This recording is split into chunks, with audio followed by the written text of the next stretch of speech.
हाँ, तो पिछला बार क्या पढ़े थे? बुआयंसी पढ़े थे और बॉइंट फोर्स पढ़े थे, यही ना पढ़े थे?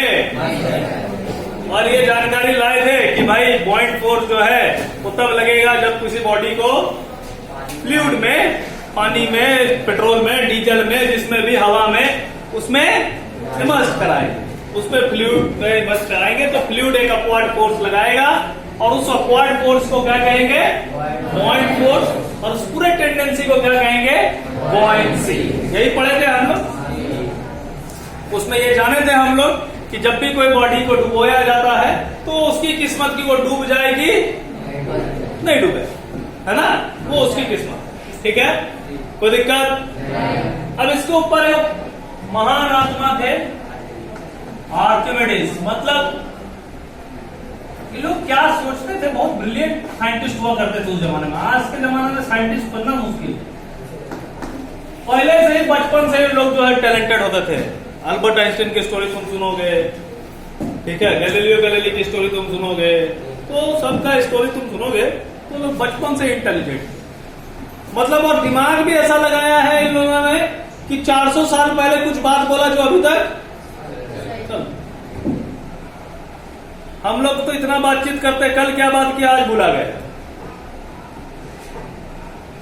हम लोग टैलेंट ज्यादा है, टैलेंटेड, हम लोग ज्यादा दिन तक ले नहीं चलते, तो नया थ्योरी लाएंगे, ठीक है। इसलिए अच्छा, आज का टैलेंट में क्या होता है, जैसे है क्या कि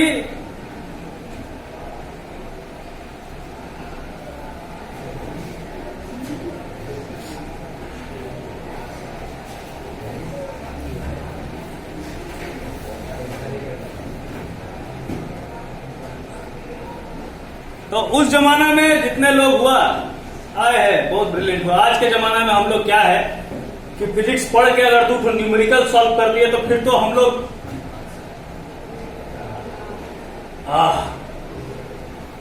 मतलब हम लोग अपने आप को सोच लेते हैं कि हम लोग से बड़ा साइंटिस्ट कोई नहीं आया। अब तो बोलो तो हम मार्स पे चल जाएगा, ऐसा बिलीव आने लगता है। होता है, कोई बात नहीं है, ऐसा होना भी चाहिए। हाँ, प्रिंसिपल का स्पेलिंग जो है PLE होना चाहिए, PAL नहीं होना चाहिए। देखो ये सिद्धांत वाले प्रिंसिपल है, क्या है? सिद्धांत वाले। इस प्रिंसिपल का मतलब होता है सिद्धांत। ऐसा मैं नहीं बोल रहा कि जो स्कूल के प्रिंसिपल होते हैं उनका मतलब सिद्धांत नहीं होता है, वो उनका अपना अलग सिद्धांत है, ये पूरा सिद्धांत है, ठीक है। तो आर्किमिडीज ने क्या बोला कि भाई साहब, ओरिजिनल आवाज में आ गया लग रहा है, नहीं पहले हम ऐसे ही पढ़ाया करते थे, ठीक है। तो उसमें क्या था कि बगल वाला भी गेट बंद कर लिया है, मेरा तो बंद है, बगल वाला बंद कर लिया। बोले वाह रे क्या हो रहा है भाई। तो उसमें क्या आर्किमिडीज ने बोला कि भाई साहब आप किसी को डुबो दीजिए, किसमें? फ्लूइड में। किसमें? डुबोएंगे। जैसे ही डुबोएंगे आपको क्या दिखेगा? कुछ असर दिखेगा क्या? क्या दिखेगा? अरे वाह, पानी में अगर डुबोए है तो पानी उछल जाएगा, नाक तक पानी भरा होगा तो बाहर गिर जाएगा। अब मान लो कि इसमें हमने पानी अरे भर दिया भाई, इसका नाक यहां बना दिया, इसका क्या बना दिया? अब इसमें कुछ हम डुबोए हैं, क्या कर दिए? तो पानी निकलेगा कि नहीं निकलेगा? इसमें जमा होगा कि नहीं होगा? अच्छा, ये पानी कितना निकलेगा? हाँ, जितना उसका उतना ही निकलेगा रे भाई, उससे ज्यादा नहीं निकलेगा। अब तुम जबरदस्ती पुचुक पुचुक मार मार के निकालते रहेगा तो बात अलग है, ठीक है, वो छपलाना वाला बात अलग है। सिर्फ अस्थिर से अगर डुबोगे तो उतना ही पानी बाहर निकलेगा जितना कि उसका वॉल्यूम है। इस तरह से हम लोग किसी अनरेगुलर इरेगुलर सरफेस का वॉल्यूम भी निकाल सकते कि नहीं सकते? ठीक है, मेजरिंग सिलेंडर आता है, मेजरिंग सिलेंडर देखा है सर? नहीं देखा है? अच्छा, अगले क्लास में दिखाएंगे, वो मेजरिंग सिलेंडर होता है, दिखाएंगे अगले क्लास में, लेबोरेटरी ले जाएंगे तो दिखाएंगे, ठीक है। नहीं तो मैं यही लाके दिखा दूं, कोई दिक्कत नहीं है। उसमें कुछ नहीं, मेजरिंग सिलेंडर में यहाँ पे लिखा होता है इतना मिलीमीटर, इतना मिलीमीटर, इतना मिलीमीटर, उसमें पानी भर देना। अब मान लो पहले में 60 था, ठीक है, कितना था? और आपने पानी में कुछ डुबोया, अब हो गया 80। तो जो डुबोया उसका वॉल्यूम कितना होगा? 20 मिलीलीटर। कितना होगा? 20। बात समझ भाई है? तो वॉल्यूम ऐसे निकाल सकते हैं रेगुलर का, लेकिन हमको उससे नहीं मतलब, हमको तो मतलब है भाई साहब इसको डुबोया, डुबो दिया, जैसे ही डुबोएगा उसमें क्या लगेगा? ऑन फोर्स, पॉइंट फोर्स लगेगा। अब आर्चिमेडिस ने बताया कि जो ये पॉइंट फोर्स होगा, ये जो होगा, ठीक है, वो किसके इक्वल होगा? बोला वेट के इक्वल होगा। किसके इक्वल होगा? वेट ऑफ किसका वेट? नहीं, यही तो नहीं है, इसीलिए तो आर्चिमेडिस फेमस है ना? नहीं तो आर्चिमेडिस फेमस कैसे होता है? इसीलिए तो आर्चिमेडिस फेमस है। बोला वो वेट ऑफ बॉडी के बराबर नहीं होगा भाई साहब, वो वेट ऑफ फ्लूइड डिस्प्लेस्ड के बराबर होगा। किसका वेट के बराबर होगा? मतलब जो पानी इस टंकी में आया है, इसका जो वेट होगा उसके बराबर ही पॉइंट फोर्स। तुम जो बॉडी डुबो रहे हो उसके वेट से पॉइंट फोर्स को लेना देना नहीं है, उसके सिर्फ किससे लेना देना है? वॉल्यूम से। क्यों? क्योंकि जितना वॉल्यूम वो डूबेगा उतना वॉल्यूम यहां निकलेगा, जितना वॉल्यूम यहां निकलेगा उसके अनुसार इसका यहां पे वेट निकलेगा। ठीक है, और वेट बराबर क्या होता है सर? M इंटू जी। बड़ा है, ठीक है। तो हमको उस फ्लूइड का मास निकालना होगा। हम वेट किसका निकाल रहे हैं? फ्लूइड डिस्प्लेस्ड का। जो डिस्प्लेस फ्लूइड हुआ, डिस्प्लेस मतलब हटा, मास किसका निकालेंगे? फ्लूइड डिस्प्लेस्ड का। हमको बॉडी के किसी से मतलब नहीं है। अगर इस बॉडी का वॉल्यूम भी है तो यहां पानी कितना निकला होगा? हाँ या ना बोले भाई? अपन को क्या, अपन को तो सिर्फ पानी निकालना है और वॉल्यूम पता है तो मास निकालना है। तो डेंसिटी बराबर क्या होता है? मास भाई। किसका मास निकालना है? फ्लूइड के, जो फ्लूइड का नहीं, जो फ्लूइड, पूरा फ्लूइड का भी नहीं निकालना है, जो फ्लूइड। वॉल्यूम चाहिए किसका? जो फ्लूइड। और डेंसिटी चाहिए किसका? तो जो फ्लूइड डिस्प्लेस्ड हुआ उसी का ना, मास उसका, वॉल्यूम उसका, तो डेंसिटी का चाचा का निकलेगा? किसका निकलेगा? उसी का निकलेगा। अच्छा, जो फ्लूइड डिस्प्लेस्ड हुआ, क्या उसका डेंसिटी है फ्लूइड के डेंसिटी के बराबर होगा कि नहीं होगा? अरे भाई साहब, तुम डिस्प्लेस्ड करके पानी को यहां से अमेरिका ले जाओ, उसका डेंसिटी तो उतना ही ना रही। तुम नल से ले जाओ, पाइप से ले जाओ, ढोकर पातल बोतल में ले जाओ, किसी में ले जाओ, मुंह में भर के ले जाओ, डेंसिटी विल रिमेन द। हाँ, तो मुंह में कुछ अगड़म बगड़म चीज रखा होगा तो उससे डेंसिटी बदल, मटेरियल मिक्स हो जाएगा तो material change, density, material same, density. यही पानी निकल के यहां आया तो डेंसिटी। हाँ या ना बोले भाई? तो मास निकालना, मास कैसे निकलेगा? तो डेंसिटी को वॉल्यूम से क्या करना होगा? तो यही चीज यहां लिख दे कि नहीं लिखे? डेंसिटी किसका? फ्लूइड का लिख दे कि फ्लूइड डिस्प्लेस्ड लिखे? दोनों एक ही चीज है ना? अरे इसका जो डेंसिटी उसी का वही डेंसिटी है, डेंसिटी चेंज। वॉल्यूम किसका? Fluid displaced. और एक्सेलरेशन ड्यू टू ग्रेविटी किसका? सबका सेम होता है यार, है ना? तो कांस्टेंट है ना? इसका वैल्यू कितना होता है? 9.8 मीटर पर सेकेंड। तो हम क्या देखे? हम देखे कि जो वेट है फ्लूइड डिस्प्लेस्ड का उसके बराबर पॉइंट फोर्स है। तो पॉइंट फोर्स क्या लिख सकता है? जी सर। तो पॉइंट फोर्स किस पे डिपेंड किया? डेंसिटी के फ्लूइड पे, किस फ्लूइड के डेंसिटी पे। और किस पे डिपेंड किया? वॉल्यूम ऑफ फ्लूइड डिस्प्लेस्ड, मतलब body of volume of body immersed. जितना तुम बॉडी डुबोगे उतना ज्यादा फ्लूइड डिस्प्लेस्ड होगा, और जितना ज्यादा फ्लूइड डिस्प्लेस्ड होगा उतना ज्यादा बॉइंट फोर्स लगेगा, और एक्सेलरेशन ड्यू टू ग्रेविटी। मतलब बॉडी का सिर्फ एक हिस्सा इसमें काम आया, क्यों, कितना वॉल्यूम में डूब रहा है। जितना वॉल्यूम में वो डूबेगा उतना ही वॉल्यूम में फ्लूइड डिस्प्लेस्ड होगा। बाकी कोई उसका डाटा उसके मास से नहीं लेना है, उसके डेंसिटी से मतलब नहीं है, ठीक है। हमको उसका पूरा वॉल्यूम से भी मतलब नहीं है, हमको बस उससे मतलब है कि कितना वॉल्यूम डूबा है।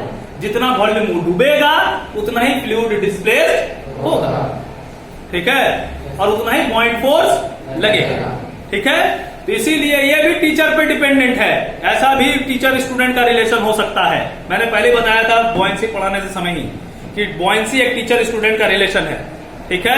आप डूबेंगे तो मेरा काम है अपवर्ड फोर्स लगाना, ठीक है, और आप डूबेंगे, मेरा काम अपवर्ड फोर्स लगाना। आप डूब जाएंगे या ऊपर तैर जाएंगे या आपका नेचर, ठीक है। उसी तरह यहां पे भी पॉइंट फोर्स आर्चिमेडिस प्रिंसिपल के साथ ही है कि जैसे ही तुम डूबोगे एक अपवर्ड फोर्स लगेगा, और वो अपवर्ड फोर्स किस पे डिपेंड होगा, किसके इक्वल होगा, वेट ऑफ फ्लूइड, ठीक है। मतलब किस पे डिपेंड कर रहा है, कितना आप डूबे हैं। जितना आप डूबेंगे उतना ज्यादा पॉइंट फोर्स लगेगा। जितना ज्यादा गहराई में आप कंसेप्ट में जाएंगे उतना हमको पॉइंट फोर्स लगाना पड़ेगा, है ना। बोले सर आप उतना लेवल तक क्यों नहीं पढ़ा रहे हैं, बोले आप नहीं जा रहे हैं। जितना आप जाएंगे उतना हमको पॉइंट फोर्स लगाना पड़ेगा ऊपर लाने के लिए। हम जाएंगे ही नहीं तो पॉइंट फोर्स उतना नहीं लगेगा। जितना वॉल्यूम इंपल्स होगा उतना ही फ्लूइड डिस्प्लेस्ड होगा, उसी के अनुसार पॉइंट फोर्स है। हम जितने गहराई में जाएंगे उतना ही पॉइंट फोर्स लगेगा। हम गहराई में ही नहीं जाएंगे तो पॉइंट फोर्स, कोई दिक्कत, बोलेगा भाई, ठीक है, ठीक है। तो आप बोले अगर दोनों का वॉल्यूम सेम हो, आयरन का और इसका प्लास्टिक का, तो दोनों को डुबोएंगे तो क्या दोनों पे सेम पॉइंट फोर्स लगेगा कि नहीं लगेगा? अगर दोनों सेम वॉल्यूम है तो सेम पॉइंट फोर्स लगेगा। हमको उससे मास से लेना देना नहीं है, ठीक है। दोनों पे सेम पॉइंट फोर्स लगेगा, ठीक है, कोई दिक्कत। अब एक डूब गया, अरे ऊपर आ गया, उससे हमको लेना देना नहीं, ठीक है, कोई दिक्कत। अरे बोल भाई, चले, हाँ, ठीक। तो घर से आप लोग एक क्वेश्चन पूछ के आएंगे क्या? क्वेश्चन देगो, बहुत दिन बाद बनाया कि वो क्वेश्चन दे दे, ठीक है, दे दे, पक्का। तो पॉइंट फोर्स के अनुसार जब बॉडी डूबा तो पॉइंट फोर्स लगा, है ना। हम भी जब यहां पे खड़े हैं, अर्थ पे हम फोर्स लगा रहे तो अर्थ मेरे ऊपर फोर्स लगा रहा है, Newton third law of motion. जब दो बॉडी, एक आयरन का होगा और एक प्लास्टिक का होगा, दोनों का वॉल्यूम सेम है, तो आयरन का मास ज्यादा होगा, प्लास्टिक का मास कम होगा। लेकिन चूंकि दोनों सेम वॉल्यूम का है, दोनों सेम डूबा पानी में, तो दोनों पे तो पॉइंट फोर्स तो सेम लगेगा, दोनों पे पॉइंट फोर्स तो सेम लगेगा। लेकिन वेट किसका ज्यादा है? आयरन का। तो उस समय तो आयरन फ्लूइड पे ज्यादा फोर्स लगा रहा है, तो in every action there is equal and opposite reaction, तो उसको ज्यादा फोर्स लगाना चाहिए। तो क्या यहां पे न्यूटन का थर्ड लॉ ऑफ मोशन गड़बड़ है कि यहां भी वैलिड है? ये घर से पूछ के आना है, और अगर गड़बड़ है तो कैसे है, और सही है तो एक्सप्लेनेशन, ठीक है। आप जाइए अपने घर वाले सर से पूछिए, मैडम से पूछिए, भैया से पूछिए, चाचा से पूछिए, चाची से पूछिए, पापा से पूछिए, मम्मी से पूछिए। पापा के साथ पापी नहीं लगा देना है, बड़ी मार होगा नहीं तो, ठीक है, तो दिक्कत। अब एक कंसेप्ट आया कि सर यहां पे जब समुद्र में होता है लोग तो डूब जाते हैं। एक रेड सी है, रेड सी नाम सुना है? वहां पे लोग तैरता है, वहां पे इतना सॉल्ट डिपॉजिट है ना, उसमें इतना सॉल्ट है उस सी में कि उसका डेंसिटी बहुत ज्यादा है। तो डेंसिटी ज्यादा होगा तो पॉइंट फोर्स भी क्या होगा? उतना ही वॉल्यूम में। वॉल्यूम नहीं चेंज कर, लेकिन डेंसिटी तो चेंज हो गया ना। डेंसिटी ज्यादा होगा तो पॉइंट फोर्स भी, तो इसीलिए वहां पे पॉइंट फोर्स ज्यादा है, इसलिए ज्यादा है, इसलिए तैरना ऊपर करना। पॉइंट फोर्स उतना लगाया हुआ है कि ऊपर ही रखा हुआ, उसको नीचे गिरना ही, समझा। इसलिए अगर आप तैराक नहीं है और आपको टायर के साथ नहीं तैरना है, कोई दिक्कत नहीं, जहां के कहां कूद जाना है, कोई दिक्कत, इधर वाला सी में मत कूद जाना, नहीं तो क्या होगा, शरीर तो अंदर जाएगा, आत्मा, ठीक है, कोई दिक्कत, अरे बोल भाई, ठीक है। इतना छापो जल्दी से, फटाक से आगे चले। अब चलते हुए ये पढ़ेंगे कि कौन तैरेगा और कौन डूब जाएगा। तो इसको बोलते हैं रूल्स ऑफ फ्लोटेशन। क्या बोलते हैं? फ्लोटेशन मतलब फ्लोट बने तैरना। पहला रूल, अगर डेंसिटी ऑफ वाटर, इसको पढ़ेंगे कैसे भाई? तो आप जब लिखेंगे तो स्टेटमेंट में लिखेंगे, क्या लिखेंगे? ठीक है, अगर डेंसिटी ऑफ वाटर और डेंसिटी ऑफ बॉडी दोनों क्या हो गया, इसको पढ़ेंगे कैसे? Density of water is equal to density of body. अगर इक्वल हो गया तो इट विल फ्लोट, वो क्या करेगा? तैरेगा। क्या करेगा? अगर density of water is greater than density of body, तो भी क्या करेगा? तैरेगा। लेकिन अगर डेंसिटी ऑफ वाटर क्या हो जाए? लेस देन हो जाए डेंसिटी ऑफ बॉडी, तब क्या होगा? डूब जाएगा। वो तैरने वाला नहीं है। क्या है? डूब जाएगा। अब इसमें क्या हुआ कि सुई जो होता है, सुई भी लोहा का बना है, नाव जो है वो भी लोहा का बना है, तो सुई डूब जा रहा है और नाव क्या है? तो सुई में कहीं भी कुछ जगह गैप नहीं है, वो कंप्लीट सॉलिड है, उसका वॉल्यूम भी कम, ठीक है, इसलिए डेंसिटी उसका क्या है? हाई है। अगर उसका देखे होगा तो डेंसिटी एक कंपेरेबल हाई है, वो अपना फिक्स डेंसिटी से चल रहा है, जो उसका आयरन का डेंसिटी उसके अनुसार चल रहा है, और आयरन का डेंसिटी वाटर से क्या होता है? ज्यादा होता है। तो मतलब बॉडी का डेंसिटी ज्यादा हो गया, वाटर का डेंसिटी डूब गया।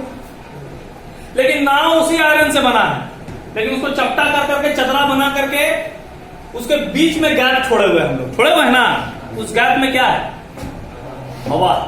तो जब हवा और नाव का दोनों का डेंसिटी मिलाएंगे तो एवरेज डेंसिटी जो होता है वो वाटर के डेंसिटी से कम हो जाता है, मतलब वाटर का डेंसिटी ज्यादा हो जाता है, इसलिए वो क्या होता है? ठीक है, कोई दिक्कत है भाई? है ना? ठीक है। तो कब डूबेगा, कब चलेगा, पता चला?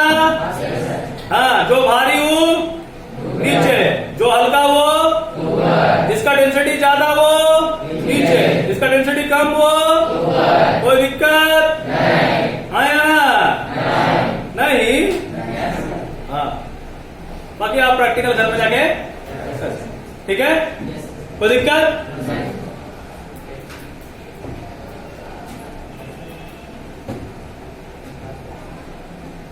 आगे चलते हैं, इसको मिटा लेते हैं,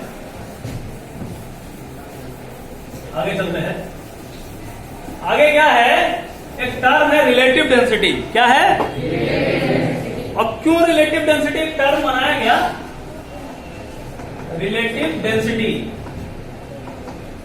इसको बहुत बार स्पेसिफिक ग्रेविटी भी बोलते हैं। क्या बोलते हैं? स्पेसिफिक ग्रेविटी नाम है, अपना नाम कुछ भी दे सकते हैं। रिलेटिव डेंसिटी क्या है? क्योंकि बहुत सी चीजों को पानी में ही चलना है, ठीक है, पानी के साथ ही कंपेयर करते हैं। तो जब हम कंपेयर करेंगे डेंसिटी ऑफ सब्सटेंस का किसके साथ? Density of at 4 degree Celsius. Density of water थोड़ा सा अलग अलग हो जाता है टेम्परेचर पे, इसलिए 4 डिग्री सेल्सियस पे उसका डेंसिटी कितना होता है? 1 ग्राम पर सेंटीमीटर। ठीक है, कोई दिक्कत? तो जब हम रेशियो निकालेंगे, रेशियो निकालना मतलब कंपेयर करना, जब हम रेशियो निकालेंगे density of substance to the density of water, तो इस रेशियो को हम बोलेंगे रिलेटिव डेंसिटी। तो रिलेटिव डेंसिटी का डेफिनेशन क्या लिखेंगे? It is the ratio of density of substance to the density of water. ये रेशियो पता करने से क्या पता चलेगा? ये रेशियो पता करने से आपको ये पता चलेगा कि अगर रिलेटिव डेंसिटी 1 से ज्यादा है या 1 के बराबर है, तब बॉडी 1 के से ज्यादा मान के चलो कभी डूब जाएगा। क्या हो जाएगा? और अगर 1 के बराबर है या 1 से कम है, तब यह क्या करेगा? कैसे सर? 1 से ज्यादा कब होगा? जब ये ऊपर वाला ज्यादा हो और नीचे वाला, जैसे ही ऊपर वाला ज्यादा हुआ मतलब डेंसिटी ऑफ बॉडी ज्यादा हो गया, डेंसिटी ऑफ वाटर क्या हो गया? तो डूबेगा कि नहीं डूबेगा? और 1 के बराबर कब होगा? जब दोनों इक्वल हो, तब तो तैरेगा। और 1 से कम कब होगा? जब ऊपर कम और नीचे, जैसे ही डेंसिटी ऑफ वाटर ज्यादा हो, तैरेगा कि नहीं तैरेगा? है ना? कोई दिक्कत? तो बात समझ में आई? कोई दिक्कत? आज के लिए चैप्टर खत्म, और अगले बार से हम लोग वर्क एनर्जी पावर पे जाएंगे। ठीक है? कोई दिक्कत? आज के लिए ta-ta bye bye, see you, अलविदा।